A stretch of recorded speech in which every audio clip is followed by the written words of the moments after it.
விஸ்வரூபாஞ்சனையர் 33 அடி வைரம். சென்னை நங்கநல்லூர் ஆஞ்சநேயர் கோயில் ஸ்தாபகனுடைய 3வது ஸ்தாபிதம். இந்த ஆஞ்சநேயர்கிட்ட என்ன விசேஷம்னா, சஞ்சீவி மலையிலேருந்து எடுத்துன்னு வந்தார் இல்லைங்க. முக்கியமான ஒரு 4 மூலிகை. சஞ்சீவி மூலிகை திருச்சப்பழம் இடுப்பக்கு மேலே இடது பக்கத்தில் இந்த இடத்துல அந்த வடிவத்தை வர வச்சுருப்பா. அதுக்கு மேலே மஞ்சள் தடவிருப்பா. அந்த மூலிகை பேர் விசல்யகரணி, சவர்ணகரணி, சந்தானகரணி, சஞ்சீவினி. அந்த சஞ்சீவினிங்கிற மூலிகை தான் சஞ்சீவி மனை எடுத்துன்னு வந்தார். மீதி இருக்கிற 3 மூலிகை நரம்பு, எலும்பு, தோல். ஆக நமக்கு சரீர ரீதியாகவும் மன ரீதியாகவும் ஏற்படுகிற அனைத்து விதமான சங்கடத்தையும் இந்த ஸ்தலத்தில் போக்கி மங்களத்தை தரக்கூடிய ஆஞ்சநேயரை அந்த சேத்திரத்தை அனுகிரகம் பண்ணுறாரு. அதனால் சுவாமி பேர் சங்கடஹர ஸ்ரீ மங்கள மாருதின்னு பேர். இங்கே இன்னொரு விசேஷம் என்னென்னா, கும்பகோணத்தை சுற்றி 9 நவக்கிரக கோவில்கள் இருக்குது. அந்த 9 நவக்கிரகத்தை நீங்கள் தரிசனம் பண்ணிட்டோம். கடைசியாக அங்கே இவர் தரிசனம் பண்ணாக்கா அந்த 9 நவக்கிரகத்தினால ஏற்படுகிற அந்த தோஷத்தை இங்கே போக்குறார். இங்கே 3வது விசேஷம், பத்மபீடத்தில் நின்று வர பக்தர்களுக்கு மகாலட்சுமி கடாட்சத்தை அனுகிரகம் பண்ணுறார். நோயினுடைய போக்குறார், நவக்கிரக தோஷத்தை தீக்கிறார், வர பக்தர்களுக்கு மகாலட்சுமி கடாட்சத்தை அனுகிரகம் பண்ணுறார். அதனால சுவாமி பேர் சங்கடகர ஸ்ரீ மங்கள மாருதின்னு பேர். மொத்தம் 5 சன்னிதானம். இங்கே விநாயகர், அங்கே லட்சுமி நரசிம்மர். அவருடைய சிறப்பு அம்சம் என்ன, தாயார் மகாலட்சுமி மடியில் சென்று சிரிச்ச முகத்தோடு இருப்பார்.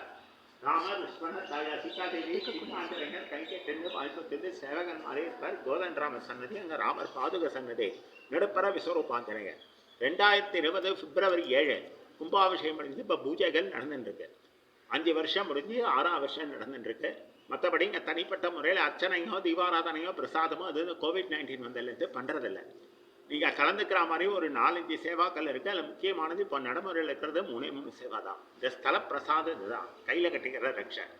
ஏன் இது விசேஷம்னா, அந்த சேத்திரத்தில் நோயினுடைய போக்குறார், நவக்கிரக தோஷத்தை தீக்கிறார், வர பக்தர்களுக்கு மகாலட்சுமி கட்டாட்சத்தை அனுகிரகம் என்ற எந்தவித துஷ்ட சக்தி கந்தஷ்டி முதற்கொண்டு நம்மள்கிட்ட அண்டாமல் தாமதம் பண்ணுறார். வேண்டி இருக்கிற நியாயமான கோரிக்கைகளை நிறைவேற்றுறார். 5 பிரார்த்தனையும் முன்னிறுத்தி எந்த காரியம் நம்ம தொடங்கினாலும் குருவோட அங்குருகம் இருந்தால் தான் இறையருள் பெருமடையும். பெரிவா மந்திராட்சதை போட்டு அவர் ஜபம் பண்ணி சுவாமி பாதத்தில் இந்த முடிகை வச்சு அதோட 1008 நாமாவளி கொண்ட சகசிரநாமச்சனுக்கு பூஜை பண்ணி அந்த சகசிரநாமச்சன் குங்கும பிரசாதம் ஆச்சாரியால் ஆஞ்சநேயர் ஃபோட்டோ பூஜை பண்ணப்பட்ட கையிலெல்லாம் பேக்கெட் போட்டு இங்கே இருக்குது. அது எல்லாரும் கட்டிக்கலாம். அதுக்கும் சாப்பாட்டுக்கும் சம்மந்தம் இல்லை, அதுக்கும் தீட்டுக்கும் சம்மந்தம் இல்லை. அதுக்கு பண்ண வேண்டியது ஒன்று தான். எப்பப்போ பூஜை அதுக்கு போகிறேன்னோ அந்த சந்தர்ப்பத்தில் மட்டும் ஸ்ரீராம ஜெயராம ஜெய ஜெயராம அந்த ஜபத்தை மட்டும் பண்ணால் போகிறோம். எந்த வித துஷ்ட சக்தியும் கிட்டாண்டாது, உணவுப்படுத்தாது, ஆரோக்கியமாக இருக்கலாம். வேண்டிட்டு இருக்கிற நியாயமான கோரிக்கைகள் நிறைவேறும். அதை உங்களால் உணர முடியும். அடுத்ததாக வாரத்தில் சனிக்கிழமை, மாதத்தில் அமாவாசை மூலவர் ஆஞ்சநேயருக்கு அபிஷேகம் நடக்கும். தனிப்பட்ட முறையில் அவருக்கு பண்ணுறதா இருந்தால் 30,000 ரூபா ஆகும். ஏன்னா அவருக்கு சாத்திர வேஷ்டி மட்டுமே காட்டனாக இருந்தால் 21,000 ரூபா, பட்டா இருந்தால் 1,00,000 ரூபா.